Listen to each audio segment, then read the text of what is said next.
자, 이제 문제 15번에 닥쳤습니다. 15번이 지금 이제 해답은 4번으로 나와 있는데 제 개인적인 생각은 해답이 2번인 것 같거든요. 근데 이걸 뭐 평가원에 문의를 이의 신청 뭐 이런 걸 한번 해볼 의도는 있는데 이게 어떤 의도로 출제됐는지 솔직하게 잘 모르겠어요. 제가 이제 뭐 찾아보기도 했습니다. 제가 잘못 알고 있는 게 아닌가 싶어서 찾아보기도 했는데 15번의 정답을 4번으로 보기엔 좀 무리가 있는 것 같거든요. 자, 한번 볼게요. 먼저 갑은 몇 살이죠? 13살이에요. 을은 몇 살이죠? 예, 16살입니다. 물론 여기 나와 있는 나이는 당연히 만 나이가 되고요. PC방에서 나오다가 절도를 행했네요. 예, 절도를 행했습니다. 절도의 공범이 되는 건데 문제는 자, 1번 여기 이제 이 사람들 범죄를 저지른 이 소년들의 나이가 문제가 돼요. 소년법 규정에 의하면 만 12세에서부터 만 20세까지의 소년을 자를 만 20세 미만의 자를 소년이라고 부르고 있습니다. 이제 물론 요거는 조금 연령을 낮출 예정이라 그래요. 애들의 범죄가 워낙 흉포화되고 그다음에 어렸을 때부터 이 신체적 발육이 좋아져서 이 나이를 좀 낮출 거라고 하더라고요. 10살로 낮출 거라고 하는데 어린애들이 무서운 거야. 나는 고등학생이 제일 무섭다 그랬잖아. 옛날에 삥 뜯긴 기억도 있고 그래서 고등학생들이 제일 무서워.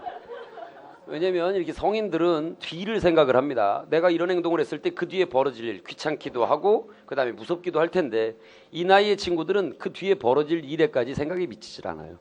무시무시합니다. 그러니까 앞뒤 생각하지 않고 일을 저지른단 말이에요. 자, 어쨌거나 뭐 그게 중요한 건 아니죠.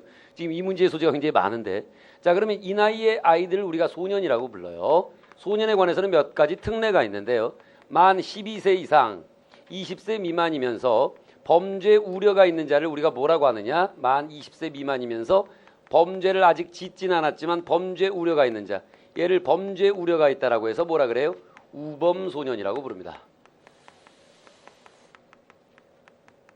그래서 제가 생각하는 정답이 2번이라는 겁니다.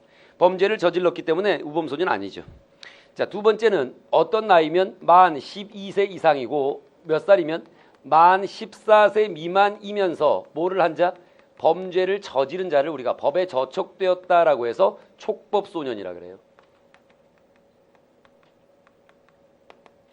세 번째는 만 14세 이상이면서 만 20세 미만이고 범죄를 지은 자를 뭐라 그래요? 범죄소년이라 그래요.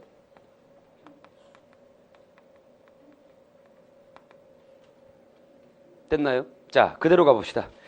1번 갑은 소년원에 송치되는 보호처분을 받을 수 없다. 받을 수 있나요? 없나요? 받을 수 있습니다. 자, 이 친구들은 어때요? 형법의 규정에 의하면 뭐는 안 되죠. 범죄를 아직 짓지 않았죠. 우려가 있을 뿐인 거지. 그러니까 형벌은 받지 못하고 어디 가지? 보호처분을 받을 수는 있습니다. 그 보호처분 중 가장 대표적이고 센 게 소년원 송치처분인 거고요.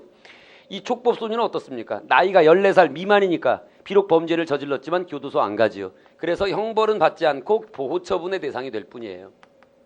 그러니까 실제 얘네 둘은 그 처우라고 우리가 보통 표현하는데 대접하는 게 같다는 거야, 다르다는 거야? 같다라는 겁니다. 대접이. 보호처분에 처하고 형벌은 가할 수 없다는 측면에서. 근데 얘네들은 어떤가요? 얘네들은 모두 가능하죠. 일단 보호처분도 가능합니다. 왜? 소년이니까.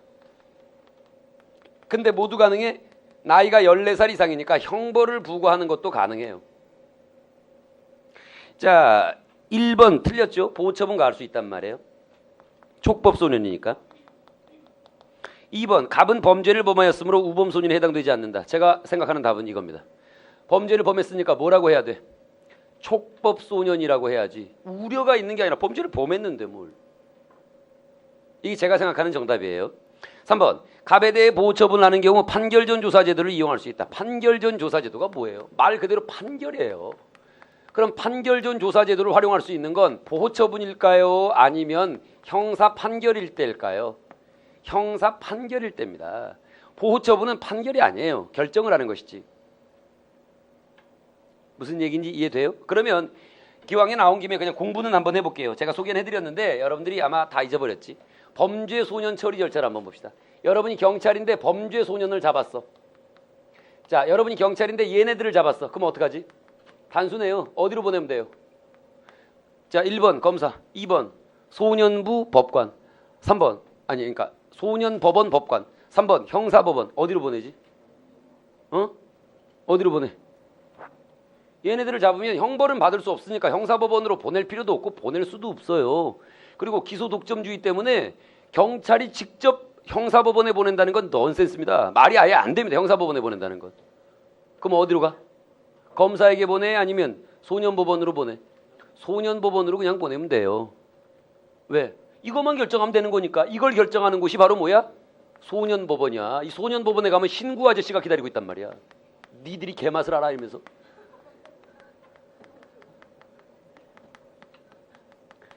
얘를 잡았어요. 이걸 받을지 모르지. 경찰이 판단 안 돼요. 그럼 누구한테 보내? 예, 자기를 지휘하는 검사에게 보냅니다. 그럼 검사가 고민을 해서 얘를 둘 중에 한 군데로 보내죠. 포청천한테 보냅니다. 이거 형사법원으로 가는 코스입니다. 이건 형벌 여부를 결정하는 곳이에요. 아니면 어디로 보내죠? 예, 소년법원으로 보냅니다. 신고 아저씨한테 보내서 개맛을 알게 하는 거죠. 이쪽으로 가면 형벌을 받는 거고 이쪽으로 가면 보호처분 여부를 받게 하는 거예요. 물론 결정은 법관들이 하는 겁니다. 최종 결정. 그때 판결 전 조사제도는 언제 활용되는 거냐? 이때 판결 전 조사제도가 활용되는 거예요. 범죄인의 성향, 범죄인이 가지고 있는 교우관계, 범행의 동기 등등을 감안해서 형벌을 가하기 전에 내가 가하려는 형벌의 양 또는 형벌의 종류가 적정하냐 아니냐를 판단하는 하나의 기준이에요. 이 판결 전 조사제도는 성인범에 대해서는 적용이 없고요. 소년범에 대해서만 적용이 되고 있습니다. 3번 해당 사항이 없죠. 판결 전 조사제도 한번 볼래? 써 있는 거 한번 읽기 자료로 활용해 보자. 지금 여기 여러분 교재를 가지고 계시다면 그냥 한번 읽어보고 넘어갈게요. 어디에 판결 전 조사제도를 제가 소개해 놓고 있냐면 277쪽을 한번 보세요.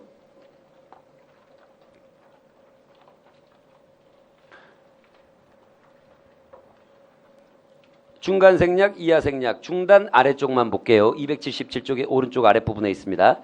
우리나라에서는 소년 형사범의 경우에만 임의적으로 시행할 수 있도록 되어 있는데 외국의 경우에는 형량을 결정하기 위하여 성인 형사범, 자 그러니까 언제 판결 전 조사제도를 활용하는지 아시겠죠?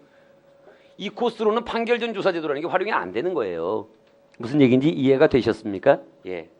그렇게 정리하시면 되고요. 4번 의리갑과 함께 보호처분을 받게 되는 경우, 예, 범죄소년도 보호처분을 받을 수 있죠. 사건 처리에서 촉법소년으로 분류된다라고 했거든. 이거 범죄소년으로 분류돼야 맞겠지. 4번이 그래서 틀린 거예요. 5번 의뢰대의 형사재판을 하는 경우 만 18세 미만이므로 유기징역을 선고할 수 없다가 아니고요. 18세 미만자는 형벌을 가할 때 특례가 있습니다. 유기징역을 가할 수 있는 게 아니고 이건 안 가르쳐드렸는데 사형 또는 무기징역에 해당되는 죄를 범했다 하더라도 15년의 유기징역에 처한다라는 규정을 가지고 있어요. 사형을 못 시킨다는 얘기야. 유기징역은 처할 수 있지. 자, 이게 제가 풀어드린 문제풀이입니다. 2번입니다. 그런데 제가 이 문제를 곰곰 보면 출제자는 이런 식의 의도를 가지고 출제하지 않았는가라는 생각을 합니다. 자, 보호처분이라는 데 주목을 한번 해보십시다. 보호처분이라는 데 주목을 해보십시다. 자, 일단 2번과 4번 두 개만 볼게요. 출제자의 취지가 아마 이거였던 것 같아요. 2번, 갑은 범죄를 범하였으므로 우범소년에 해당되지 않는다. 자, 우범소년이 받을 수 있는 게 뭐야? 보호처분이지. 그러니까 이렇게 바꿔볼게. 갑은 범죄를 범하였으므로 보호처분을 받을 수 없다. 맞는 거냐 틀린 거냐? 틀린 게 되지. 4번을 볼게. 을이 갑과 함께 보호처분을 받으면 을이나 갑이나 구분할 필요가 있어 없어? 어차피 보호처분 받을 거니까. 둘을 구분할 필요가 없다라는 취지인 것 같아요. 그럼 4번이 맞는 말이 되죠.